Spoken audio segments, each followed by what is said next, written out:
At 2:13 a.m. the maintenance portal marked me, resident unavailable for entry.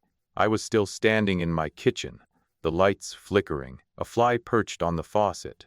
The screen flashed again, the same line, and the fly lifted off its glass like it was waiting.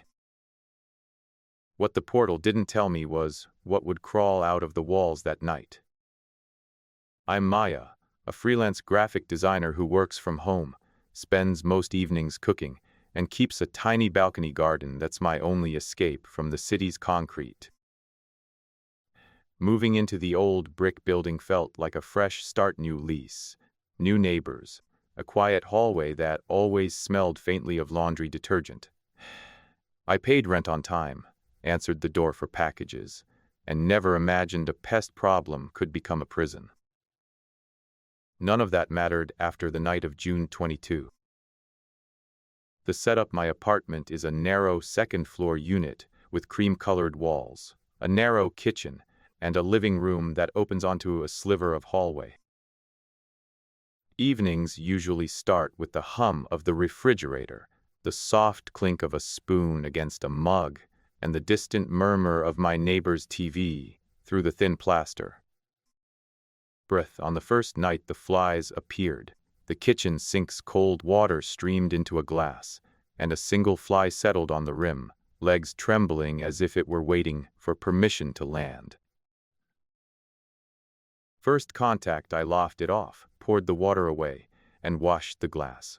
But when I turned the faucet on again, 2 flies emerged, not with the frantic buzz of typical house guests, but with deliberate, almost human patience. One under the faucet lip, resurfaced, and stared at the faucet like it were a peephole. I filed a maintenance request for pest control, thinking a quick visit would end the oddity. Escalation.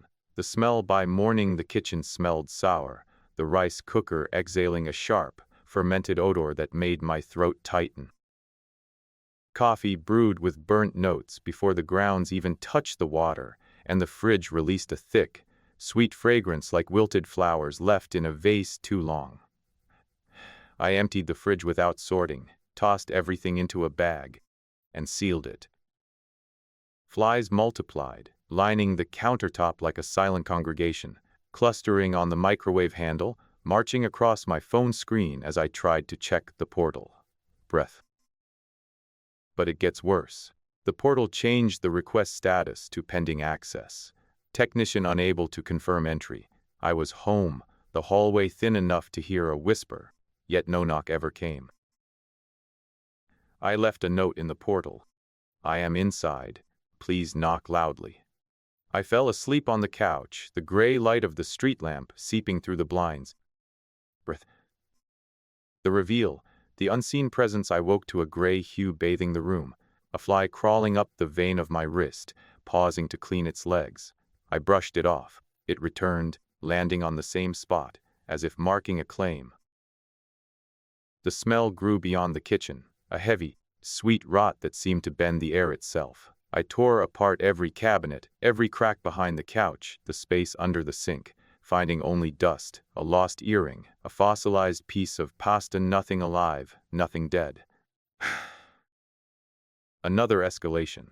I filed an urgent request for a possible dead animal, only to receive a duplicate request error. 6 rings on the emergency line led to a cold voicemail. The leasing office answered with a recorded, "Your call is important." I called again, 4 more times, each time hearing my own voice bounce back from the speaker. I knocked on my neighbor's door. She was dragging something heavy, the sound muffled, then silence. When I returned, the portal again read, "Resident unavailable for entry." No technician, no mistake, just a line repeated like a mantra. The confrontation, voices, and the final knock that night. A fly tapped my upper lip, another brushed my eye, a third brushed my throat. I swung at nothing, blood blooming on my cheekbone without pain, the bruised skin feeling oddly numb. I stared at the bathroom mirror. My reflection seemed older, exhausted beyond my years. A fly, translucent as nothing, crawled along my lip, then fell into the sink, trembling. I filed an emergency health hazard request. The portal froze, then closed with the same "resident unavailable for entry" message. Breath, I typed, "I am here, I am available," over and over, each submission rejected, the page refreshing on its own, a new line appearing, occupancy status pending verification. My phone lit up with 19 unread messages, my mother's frantic texts, a landlord's terse, "Please call me back," a coworker's concerned, "Are you okay?" When I answered, the calls dropped, the threads emptied as if never sent.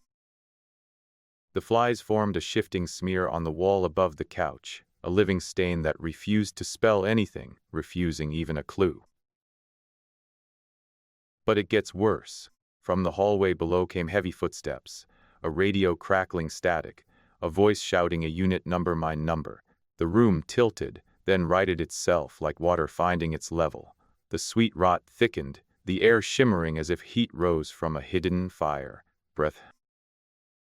A police knock rattled the door. "Police department. Maintenance is with us. We're coming in." I opened my mouth, tried to speak, but only a dry click escaped. Every fly lifted at once, a black cloud spilling from the bedroom door, flooding the hallway. The bedroom door swung open on its own, revealing a dark shape on the floor by the bed. An officer asked, "How long has she been here?" I stared at the shape, at the flies, at the empty hallway, unable to answer, because I had been here the whole time.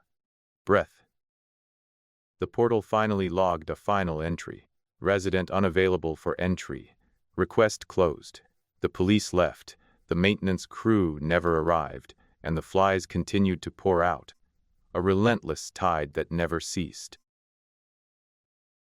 I eventually stopped sleeping in the apartment altogether, retreating to the couch in the living room, the only place that still felt like mine. Breath. The building's management never sent anyone. The portal remained locked, the line, "Occupancy status pending verification," blinking like a warning light. Breath. Who read my story say they've heard similar whispers in empty hallways, felt an unseen presence watching from the walls, or found flies gathering in impossible numbers. Breath. What do you think really happened in that unit? Leave your theory in the comments. If you crave more sleepless nights and real-world horror stories, check out Audible's free 30-day trial. There are dozens of terrifying audiobooks that will make this tale feel almost tame. Subscribe for a new nightmare delivered every week, and keep the lights on. What do you think was really behind the flies? Tag a friend who'd never sleep again, and save this so you don't forget it. Breath.